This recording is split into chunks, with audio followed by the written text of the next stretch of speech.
I'm joined by Colonel Douglas Macgregor, the man that I turn to when I want the truth about the complexities of geopolitics. Let's start with the news. Well, let's start by welcoming you. Welcome, Colonel. It's so lovely to see you. Great to see you too. I sense that even though you're a vital and I'd even venture rather macho man, there is estrogen in the air around you. I just sense it. Well, we've just cleared the room of the estrogen. It's too distracting. Clear. Colonel, I want to know that this is the fundamental question. Most people around the world, I'm sure, are celebrating, perhaps with some caveats, the release of Julian Assange. But the counter-argument, the argument under which Assange was detained one way or another for what amounts to 12 years, was that the information that he revealed placed American service personnel at risk. I've heard elsewhere that not a single American service person has been put at risk, certainly hasn't died as a result of WikiLeaks revelations, whereas 22 American service personnel or former service personnel take their own lives every day. Who is it that's really putting the American military at risk? Julian Assange or the policies of the neoliberal establishment? But first, perhaps if you could start with whether or not WikiLeaks ever put American service personnel at risk. Yeah, I know. I listened to that too, Russell, and I was never convinced that there was any danger involved in most of the information that was released. But the biggest problem for Julian Assange was that he embarrassed people in power, revealed all sorts of things that we now know to be true that no one wanted released to the public. That's his biggest problem. And as far as danger is concerned, there's more danger of being vaccinated with the wrong vaccine than there is from anything that Assange ever released.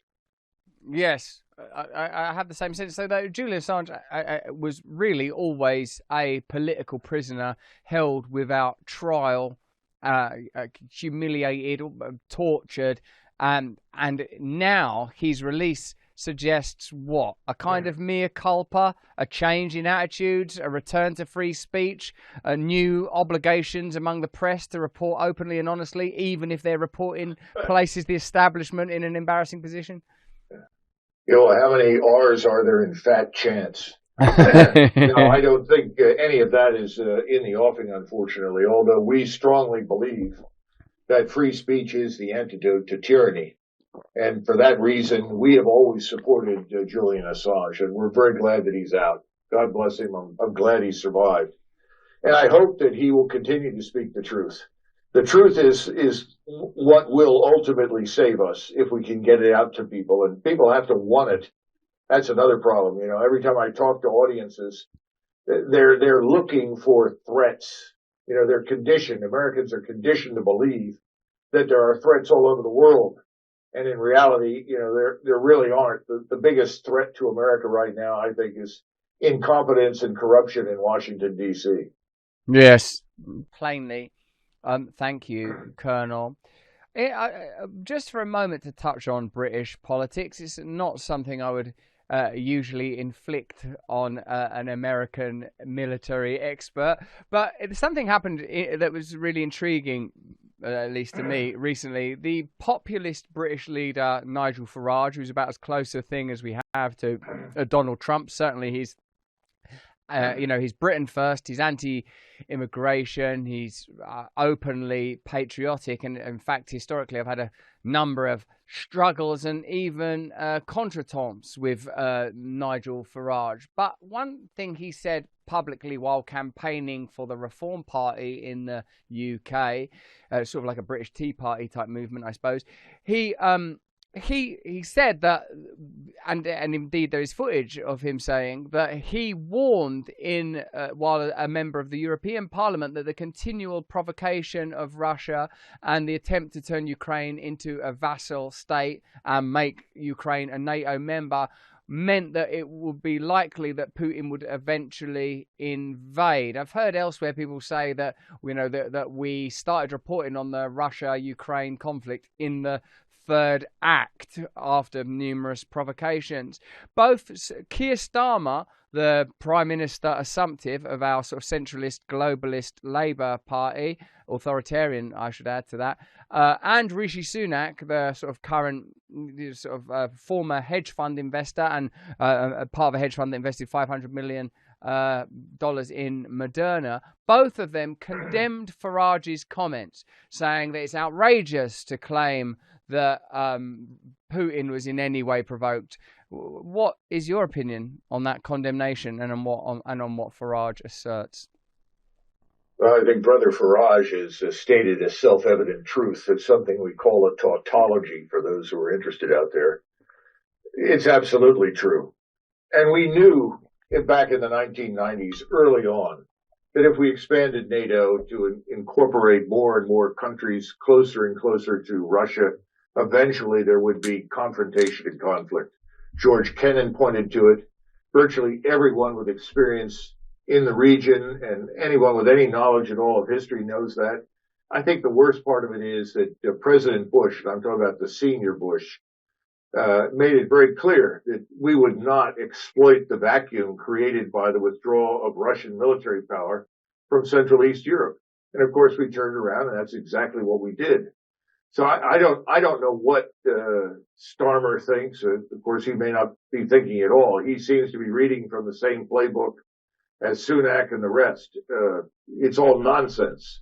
If we want this crisis that could lead to a real war between us and Russia to end, it's very simple. You simply suspend all aid to Ukraine until further notice, although you should send humanitarian assistance, and make it clear that we're withdrawing all personnel from all NATO countries from Ukraine and get down to some sort of negotiated outcome. Who wants enemies on their border? If the Russians or the Chinese or the Iranians or anybody else came into Mexico and set up missile batteries aimed at the United States, what would we do? Well, I can tell you what we would do. We'd send the Air Force in right away, and then the Army would invade. There would be no question of it. So the Russians exercised extraordinary patience and put up with a lot of nonsense. Their cause has always been just. That's the truth, Russell. Your background is as a military advisor to a former Trump Secretary of Defense, and of course you're a combat veteran. I wonder how your perspective has changed on the way that the media reports on military activity, and I suppose specifically wars and hostility between nations, now that you work in this type of media. The reason I'm asking that question is because when you say something like Russia have been incredibly patient, I've seen people that have said comparable things, anything that's sort of sympathetic towards Russia or Putin, in the most literal sense, I suppose it's true, being called Russian sympathizers, being called appeasers. There's an ongoing media attempt to portray Putin as a kind of quasi-Hitler and Russia as expansionist and imperialist.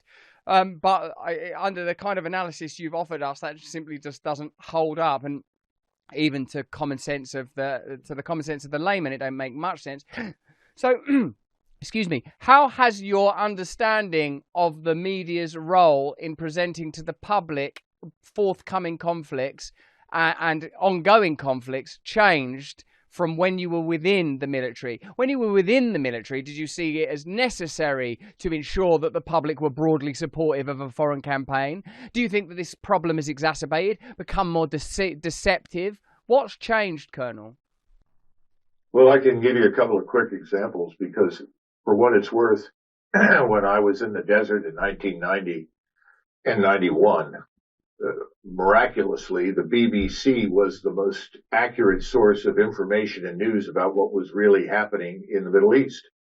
And we would routinely turn to listen to the BBC because their comments were very measured. There was no exaggeration, just statements of fact. And when they did invite people to comment, the people that came on to comment were very balanced and straightforward. Even then, I thought that the American media saw the whole opportunity as a time to expand and exaggerate to the point where it became entertainment.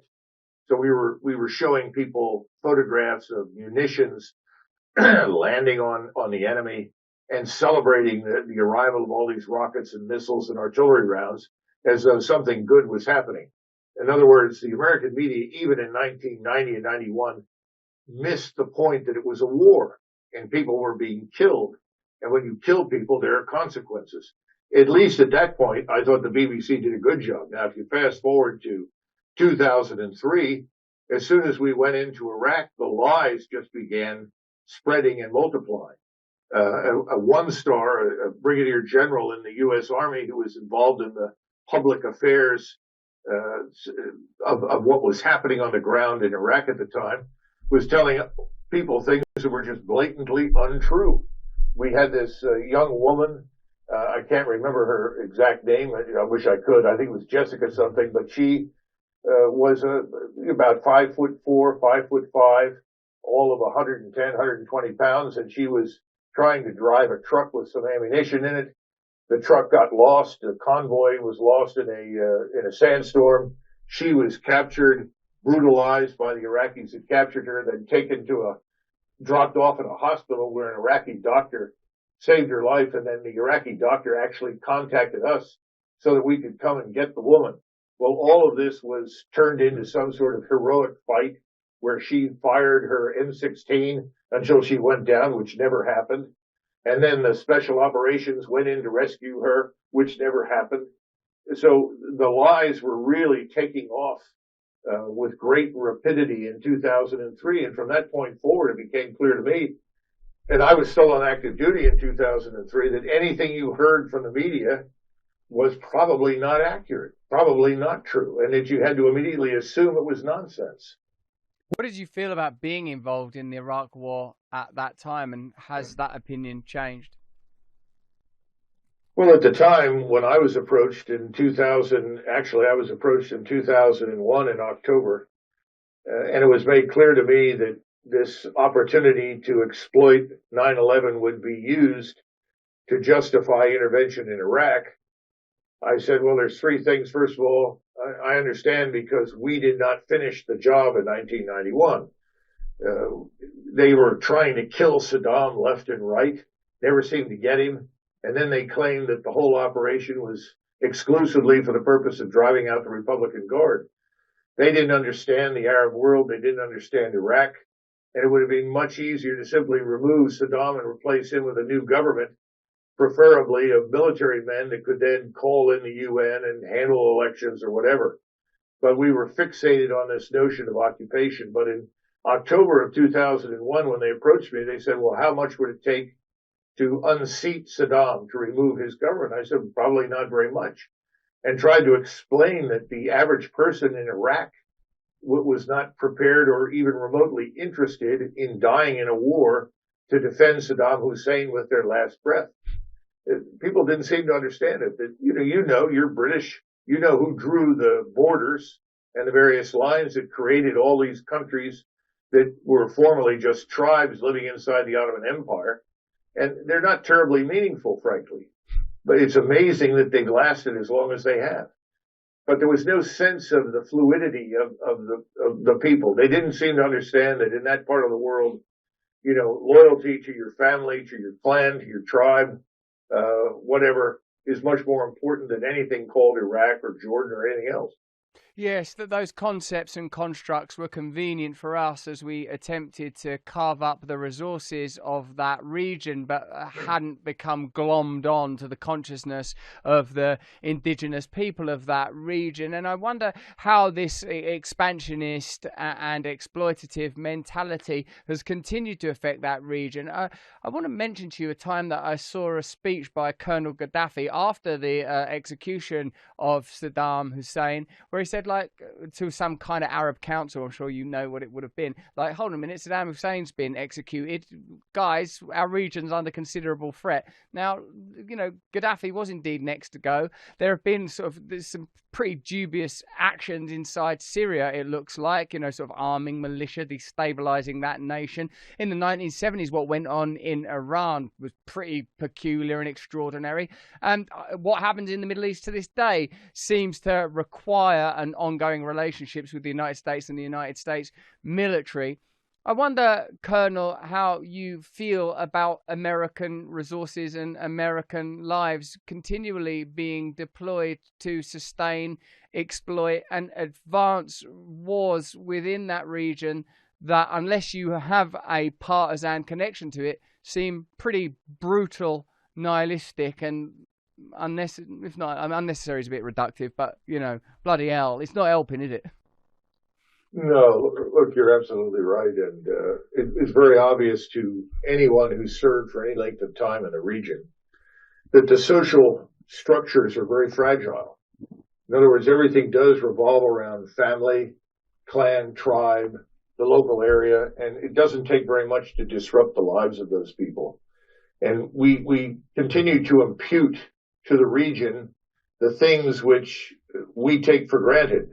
Where national political integration is a good example, that we are integrated states, integrated governments with powerful bureaucracies and so forth.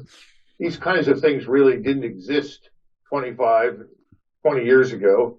And so it was very easy to go in and disrupt these societies.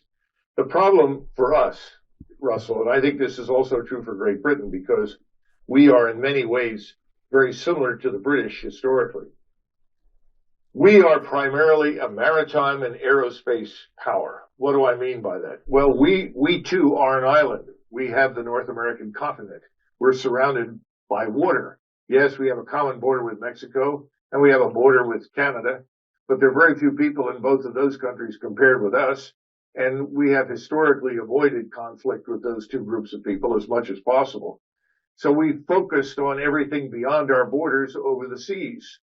The problem is with us is we sail in or fly into a particular area, and we stay for a period of time, ostensibly to do good things, to build liberal democracy, to create utopias where everyone can live happily ever after.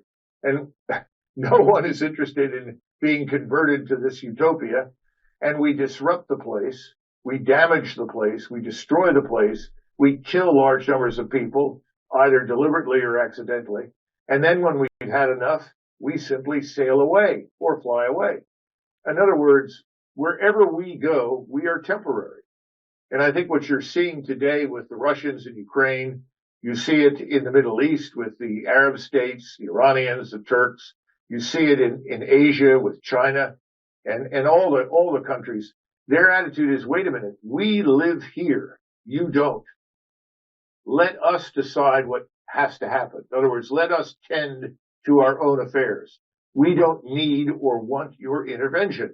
And this is the problem with this constant pursuit since 1991 of what I would call American political, military, economic, financial hegemony.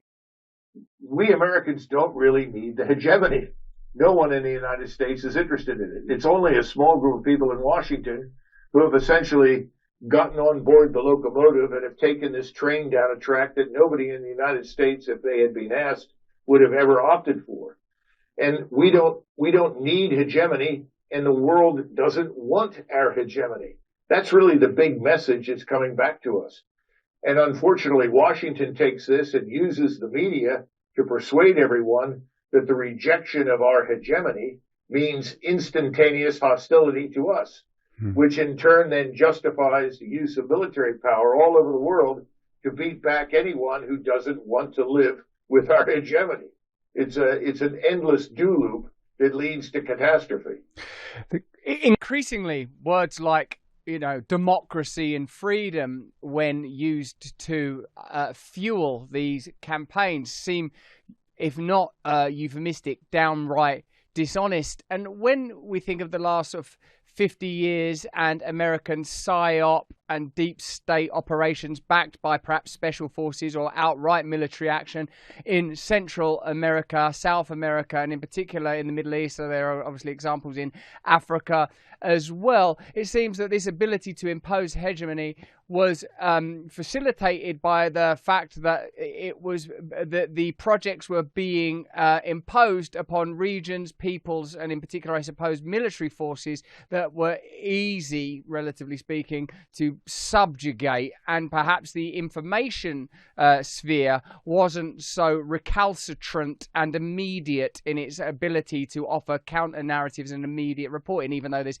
plenty of information available on what the CIA was doing in Nicaragua or Venezuela even, and certainly Somalia, Syria, the list goes on. And what struck me as outright absurd was that the kind of mentality that had been somewhat deployed in Afghanistan or Vietnam or wherever you want to say, it was being imposed on a country like Russia that has its own history, that has its own sovereignty. I'm not suggesting those countries don't, but Russia is a military superpower and a nuclear superpower, and in spite of whatever weakening took place with the fall of the Berlin Wall and the collapse of the Soviet Empire, they remain a significant nation. And the playbook didn't make sense to even a layperson like me. And now we're starting to see that an individual's intuitive response is closer to an accurate appraisal than the oddly newly framed bombast and jingoism that you find coming out of a neoliberal Biden administration that uses similar tropes and terms and says that if you are interested in bringing about diplomacy and peace, that you are an apologist. So how is it, from a military perspective, that it seems like, because I've got so many questions for you, I wonder when the American appetite for this kind of expansionism expired. I wonder when manifest destiny was no longer appealing. I wonder when nation first movements, like seems to be happening across Europe and certainly in your country, took a true hold, and what isolationism means and how much it's connected to the end of the sort of American manifest destiny project. But I suppose to start us off, I wonder, Colonel, why it was assumed, and can it have been assumed, that a playbook that would work in those countries to the south of your nation or the Middle Eastern countries would in any way be effective in a country like Russia? Well, if you embark upon policies or policy directions without any strategic analysis, I suppose everything is possible. Remember that the people that you're dealing with in Washington today, in sharp contrast to the people that founded the country and governed us for most of our history, at least up until World War I, these people are ideologues. Ideology is a secular variant of religion. So you're dealing with people who are fanatics who absolutely fervently believe that they have captured a monopoly on truth. They're very similar to the crazed Bolsheviks of 1918, 1919, 1920, who believed that they had the answer. And of course, their answer, collectivization, nationalization of everything, state ownership of everything, produced tens of millions of dead inside the Soviet Union long before World War II broke out. Well, we're dealing with people that have the same attitude. You cannot have a useful discussion or debate with them because their position is from the very beginning that one size fits all. They have the answer. Liberal democracy in their terms has to exist everywhere, and when it does, there will be peace. In reality, the answer that George Washington and Hamilton and Madison and all the people that framed the Constitution and founded the country believed in was something very different. Their attitude was, the best thing we can do is to stay out of other people's affairs. And if we are successful and we build ourselves up financially, economically, defend our country certainly, but build ourselves up and we become prosperous and successful, then others will want to emulate us. In other words, we're not interested in exporting what we do and how we live to anyone at gunpoint. That's a waste of time. It doesn't work. And then we went through World War II, and we occupied Japan, we occupied Germany, and a great deal of mythology emerged as a result of those occupations. People believed that somehow or another we had rescued the poor benighted Germans and Japanese from ignorance and squalor and stupidity and fascism. In reality, all we did in both countries was get these countries back on the track that historically they had followed before the war. So you still had a Japanese emperor, you now had a parliament, and all of these institutions in Japan worked. The same institutions in Germany sprung up and they worked. And the people themselves, culturally, were already predisposed to follow the same line that we're discussing right now. It wasn't exactly the way we govern ourselves. It was different, but it was quite similar. we thought, well, this model, what we've done in Germany and Japan, we could do the same thing in Afghanistan. We could do the same thing in Iraq. We could do the same thing in Syria. And we forgot that the secret of success in both Germany and Japan was our fervent admiration and respect for the cultures and the histories of the people that we occupied. We actually respected the Germans and the Japanese. We didn't impose anything on them. We helped them get back on their feet. They did the work. That's why we remained friends. We at least understood that when the war ended, we wanted to be on good terms with people. We've thrown all of that out.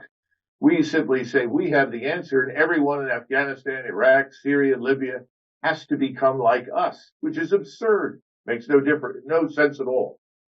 It appears, and certainly I've heard the discourse to the effect that Ukraine is a convenient location, vassal state, has certain resources, but is strategically incredibly valuable. And when I see Zelensky panhandling for support from, JP Morgan, Goldman Sachs, explicit deals done with BlackRock, and I know BlackRock is enormous and it's in some ways a diffuse organization, but nevertheless, to make post-war, if such a thing is possible, Ukraine into a kind of a digital utopia, which I sense in a way, Colonel, might be a pilot scheme for the rest of the world. There seems to be a sort of a globalist agenda to use technology to maximize power and citizen management, and to exploit fissures where possible, to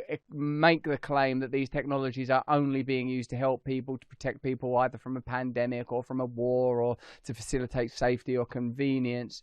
I wonder how that maps onto any potential post-war relationships economically with Germany or Japan, and at the risk of not complicating, but certainly expanding this conversation, I wonder what the significance was of American intervention in the First World War, if you consider the Second World War to be an epochal moment in America's confidence in ideological expansionism that became sort of deracinated from its original idea of protecting, or at least respecting, the heritage of the nations it was intervening on behalf of, and how that became colonialism of a more traditional hue.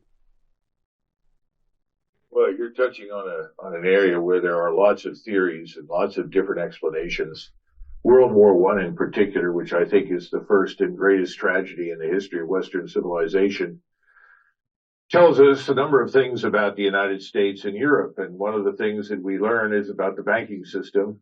And clearly we had extended great credits to the French and the British. We said we were neutral and that the Germans could also come and utilize our credit markets. But of course, it's very difficult for the Germans to reach the United States and involve themselves in your credit markets when the British Navy is blockading the continent.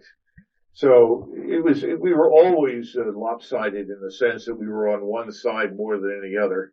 And inevitably, I think it became clear that if we did not intervene in the war, that frankly, Germany and Austria-Hungary would win. And people did not want that to happen. They saw that as a potentially devastating outcome economically in terms of finance for the United States. And then again, you also have this undercurrent of the United States wanting to participate in this great imperial experiment. Remember, we had gone into the Spanish-American War quite unnecessarily, frankly. The Spaniards agreed to virtually all the terms that we laid down for them, and we still invaded Cuba.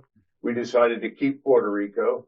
We made the decision to stay in the Philippines, and all the Filipinos wanted was independence and freedom from the Spaniards.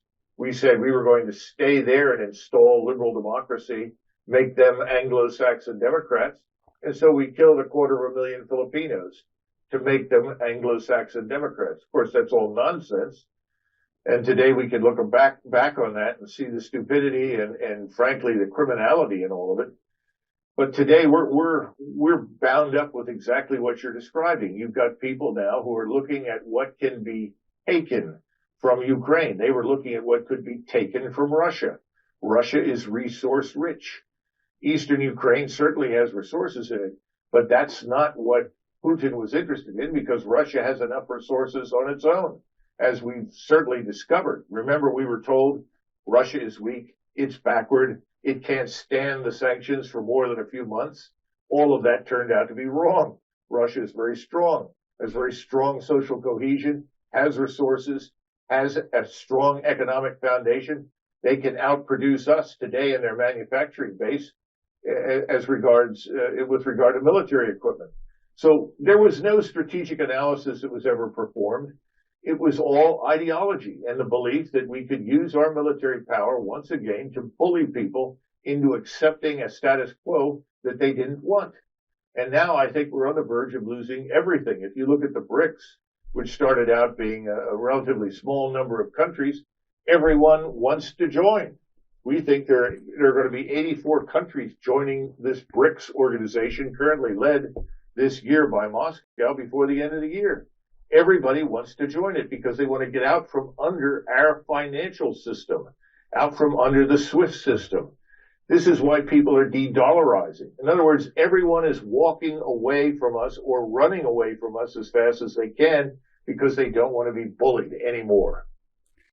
Many people believe, Colonel, that the economic collapse of America is in fact fait accompli due to many matters related to debt and mathematics so abstract to me that I'd sooner try to understand the mysteries of the quantum world. But nevertheless, America remains by some margin the world's most significant military power, and what we're watching are the tectonic shifts towards militarism when it comes to the other potential threats to a unipolar world, China and Russia, and that is the aim, that whilst you say it's driven by ideology rather than strategy, and I'm very sympathetic to that idea and fascinated by it, the idea of secular fanaticism and what fanaticism looks like if you extract the idea of the divine, but maybe outside of semantics, if you believe you're right, that ultimately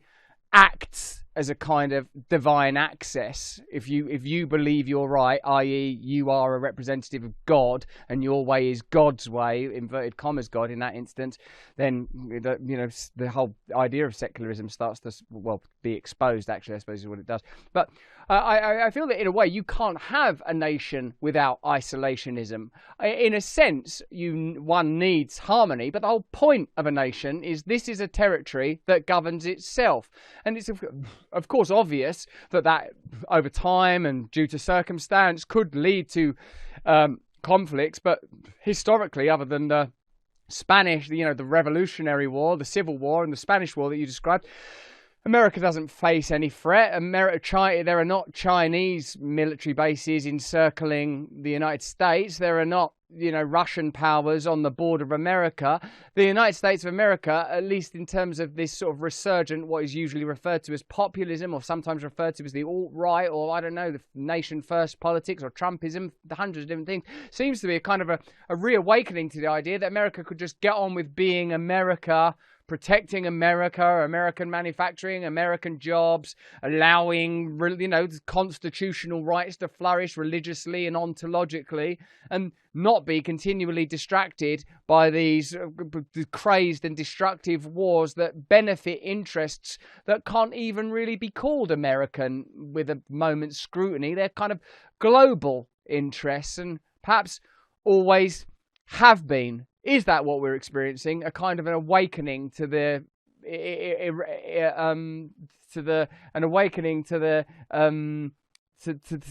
impossibility of ongoing expansionism, given America's current economic position and condition?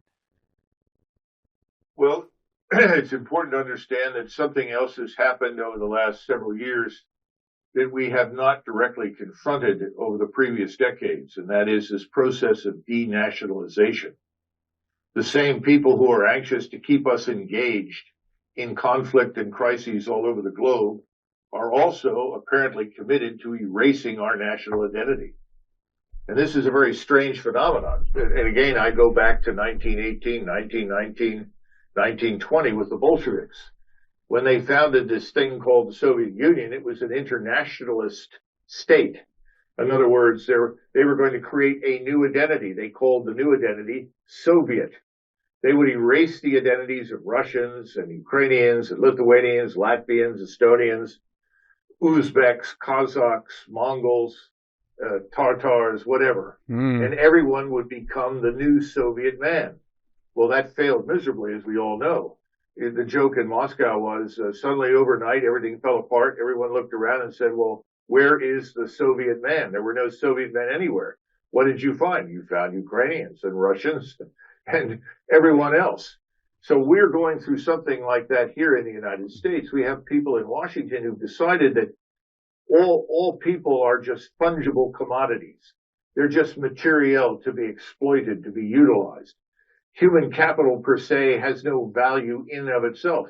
Of course, everyone in the private sector knows that's not true. And when you talk about immigration, the first question that comes up is, well, why do we have so much immigration? Why is it unrestricted?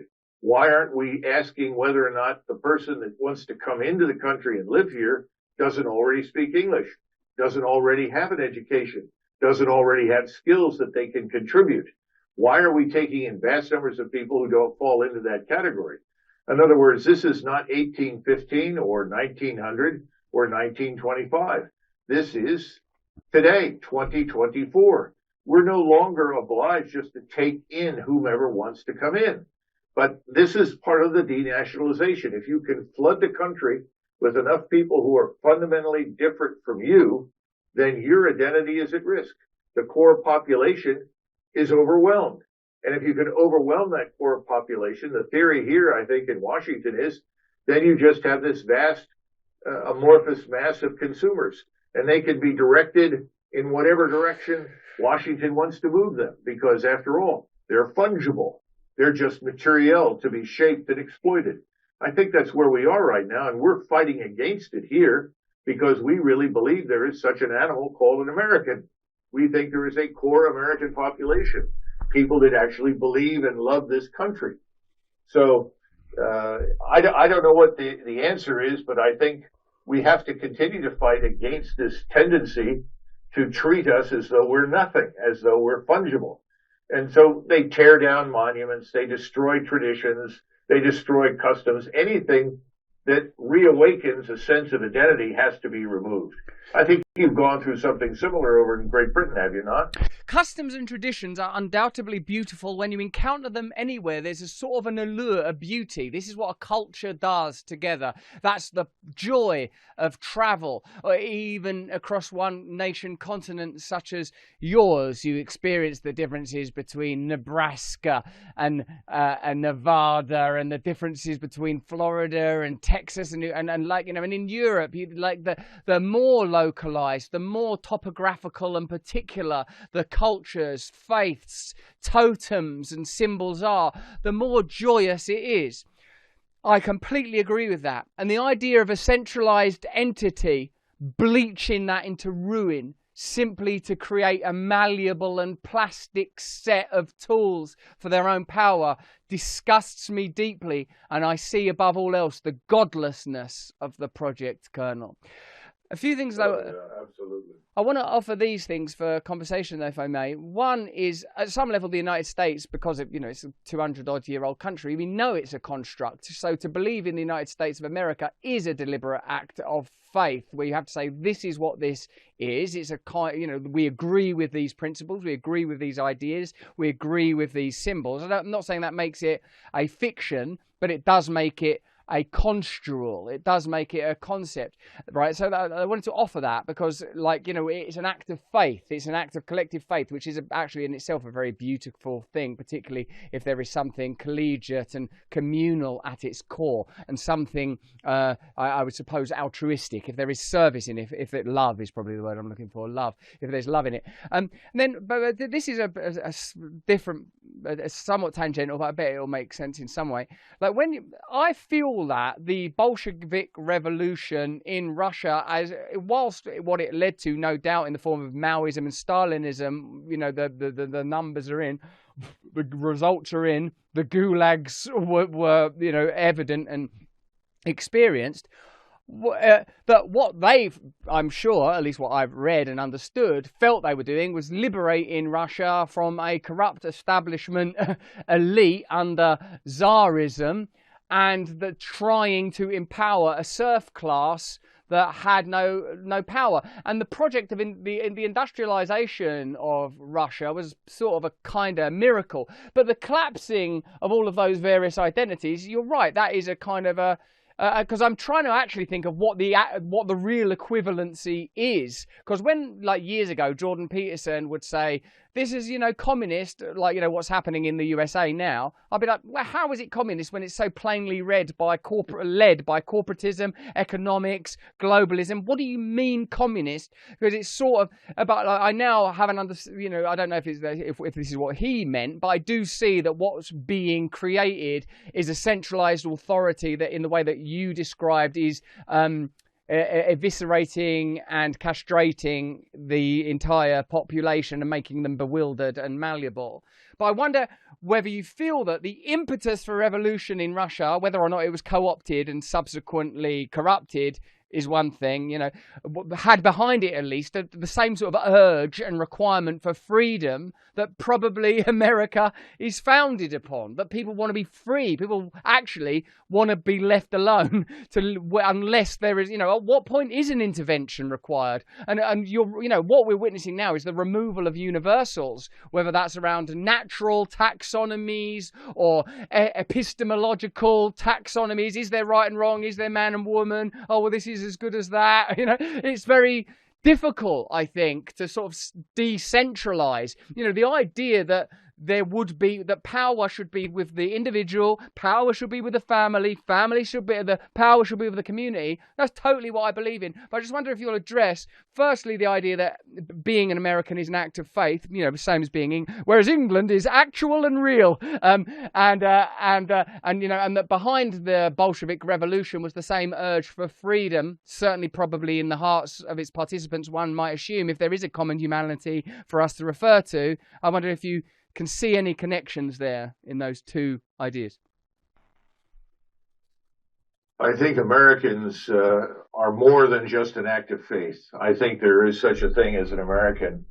We forget that a large portion of our population is descended from people who came here quite early and established themselves as Americans. Our national identity seems to be rooted, at least in part, historically in the French and Indian War, and then subsequently what we call the Great Awakening in the 1770s, which was really another Protestant revolution, if you will.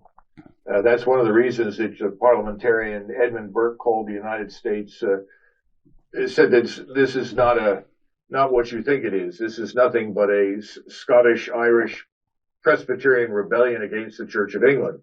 Well, that was an oversimplification, but it also wasn't completely inaccurate.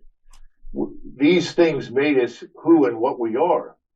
And what we decided to do starting in the 1960s and 65, and I say we, people in the Senate, was to open the doors to others from various parts of the world that had never come to the United States previously. Now, some of that has been successful, but some of it hasn't.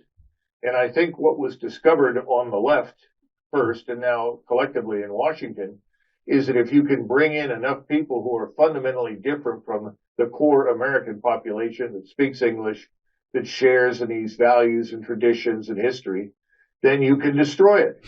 And literally, I think they've set out to destroy us, destroy our national consciousness. In the same way that I saw when I was in Great Britain 10 years ago, I remember talking to Englishmen who were upset over the fact that they were told to take down the St. George cross, the flag, the old original flag, white background, red cross. And I said, why? I said, oh, well, we're not supposed to celebrate the fact that we're Englishmen. And I thought that was a very odd thing. In Scotland, you always had the St. Andrew's cross and so forth. You have the red dragon on the back, on the Welsh flag. These things were symbols of identity. They were never seen as evil or as propagating bad things. They were seen as something around which people could unite and celebrate. We're going through something like that right now. We have people that say the American flag itself needs to be changed. All of this is very foreign to us. And I think what's happening in the United States is that Americans who historically have been, contrary to popular belief, remarkably tolerant, are now saying, wait a minute, perhaps our tolerance has gone too far. It's one thing to tolerate someone who's a little different, who has a somewhat different idea, but should we tolerate people who are actively opposed to us, who hate us, who hate what we are, and proselytize against us right here at home within our borders? I like to say here in Orlando, we're pretty grounded in our country, our choice, even though we're a very short distance from Disney World. And some people say, well, how can you be so well grounded and be so close to Disney World? I said, well, if you really want to visit Fantasy Island, you got to go to Washington, D.C. We're grounded here. We know who we are and what we are. And I think if you go around the United States, most people, most of the time, you ask them, what are you? I'm an American. Well, what does that mean? Well, to an American, it's exactly what you said. I live here because my family lives here. We go to school here. We work here. We build businesses here. And most Americans are quite contented to live in that kind of freedom. What's happened to us is without consulting us, without discussing it, we have been signed on for all of these expansionist overseas military operations. And they've been destructive. They've harmed us. They've ruined our armed forces. People are exhausted and people no longer want to serve. And at the same time, the decision to open our borders, to just let millions of people come into the country. Right now we estimate that there are at least 52 million people inside the United States who were not born here. Now, does that mean they're bad? No, but it says something about our society. How strong are we as a society? If we have 340 million people or 50 million people in the country, that's an enormous amount of human beings that have no connection to us whatsoever. They never were here before. Now they're here. And they came here, frankly, illegally, because once again, no one asked us. There was never a referendum. No one went to the voting booth and said, yes, I vote for open borders. Bring tens of millions of people into the country. This is the problem. It's not going to work. And that's why people are talking about this pot boiling over. The old boiling frog analogy. Well, the frog is cooked and the frog is not going to sit in the hot water anymore. The frog is coming out. I don't think the frog is dead, but I think the hope in Washington was that the frog would simply die. Remember, there was this other part of my question. Roy, get that ironically frog out of your throat. Is the possibility? Is the sort of the origins? Your backdrop are good. Thank God your background went for a moment, Colonel. I'm glad that's back.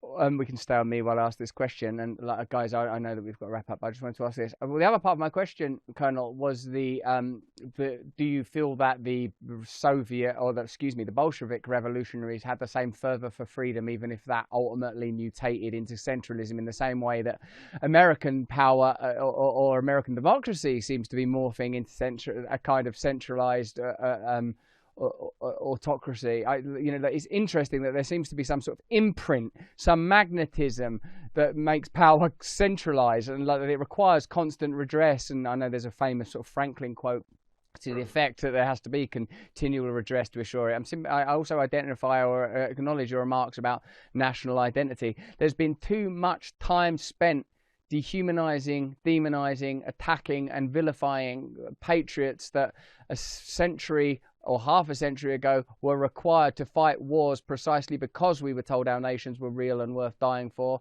and are now being told that our nations are not real. And I like the way that you seem to acknowledge that there is an explicit relationship between the subject of immigration and and expansionism and imperial expansionism. So would you just touch upon that Soviet thing? Everyone wants to be free, surely, ?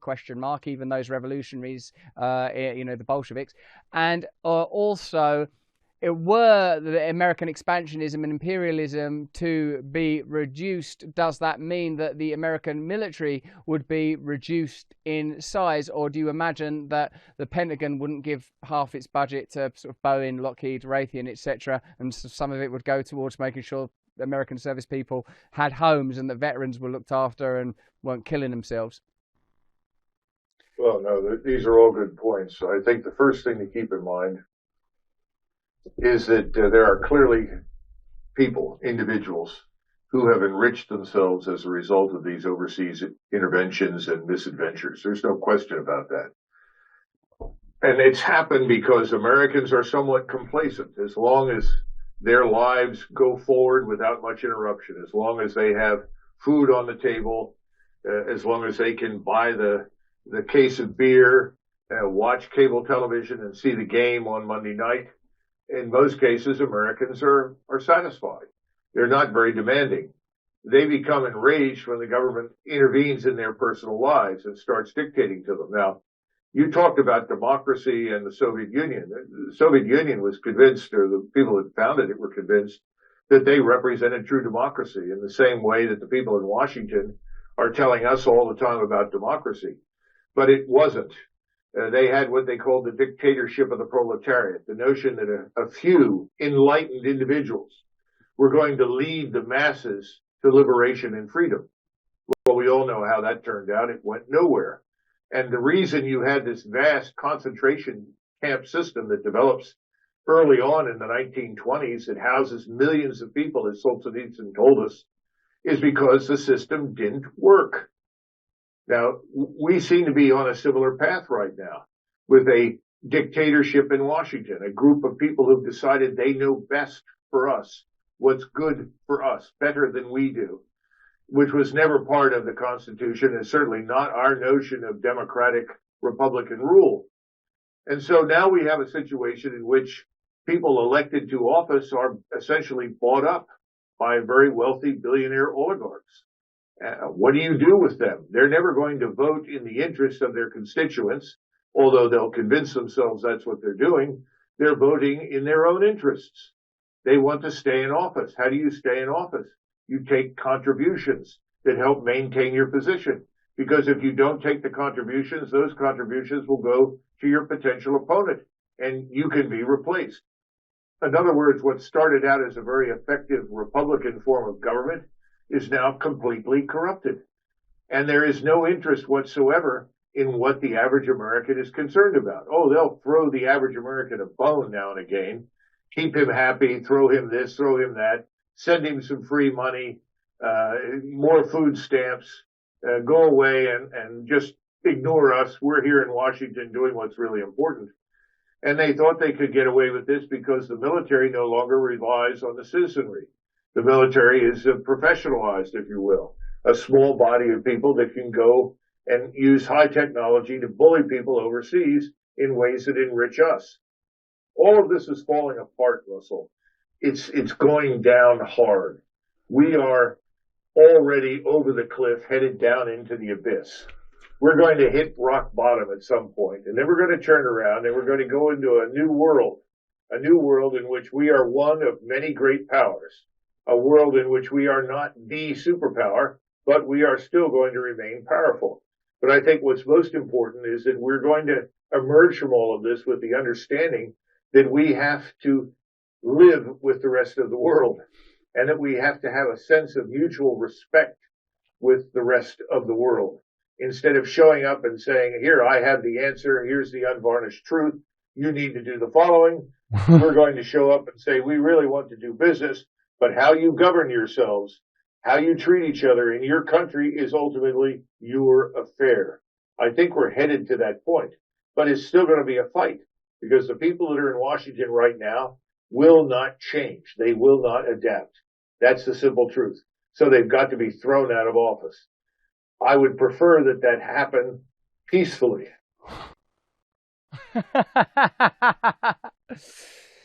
I wonder, Colonel, I have to wrap it up because I'm supposed to do something else, but sometimes I wonder what's the point of elections if there isn't one party that says, once we are in office or in administration, we will no longer accept donations. We will end the profession of lobbying. We will decentralize and federalize wherever possible and stay out of your lives except for in these areas, and be continually vigilant about how principles and institutions such as the judiciary and democracy can themselves be inverted into tools for tyranny? Well, I think you just described our country, our choice. And that's really what we're about. We're looking for a different way forward because we've concluded that the two parties, frankly, Russell, are not very different from each other. And in fact, you can make an argument for what we call the uniparty. Everyone can get together and agree on things. And the things they can agree about line their pockets, make them wealthy and make them rich. So they're not really too concerned about the levels of criminality in our large cities. They're not terribly concerned about who's coming into the country on any given day. Those things can be managed. Remember, they understand the critical task for them is to sedate us. You sedate us by providing us with free things and a good standard of living. Well, the problem right now is where we're headed. That standard of living is going to drop, Russell. And as I tell people all the time, there were big problems in France long before 1789, but there was no revolution. And then people ask me, well, what caused the French Revolution? Ultimately, the revolution broke out when the people of Paris could no longer afford to buy bread. At some point, there will be a trigger here, and that's going to change everything. Thank you. Colonel, thank you very much for your time, and thanks for that beautiful military and history lesson, and also for sort of my sense that there is a kind of pathway forwards that comes down to rather basic values that you might find in Christianity or you might find in the Constitution, and I'm sure there are various ways to discover those values because they seem to be about respect, seems to be one of the words that's sort of come up a lot, and I really appreciate your time in explaining those values. Thank you. Well, you know, Russell, I'm glad this is over because we can disperse these crowds of women who've all showed up because you are interviewing me. It's really tiresome. I got to tell you, we can't manage this in the future. We're going to have to find some sort of mutually amenable solution to this challenge. I'm very much looking forward to joining you on ourcountry.ourchoice.com, which is where your content can be found. And I'm looking forward to... there were points when I was all listening to you. Yes, I was listening to you, but I was also thinking, what on earth will Colonel Douglas Macgregor ask me when I'm on his show? I can't imagine how you're going to wrestle your attention into. So, when you were making Forgetting Sarah Marshall, what did you think about Jason? Hey, that's one of my favorite films. I love that. You know, so you can bet 100% I will definitely ask you about that film, especially some of your unusual physical moves that you made during that film. Well, I'll be happy to talk you through some of my pincer movements and various flanking motions. Thank you very much, Colonel. It's a pleasure to be in your company as always. See you soon.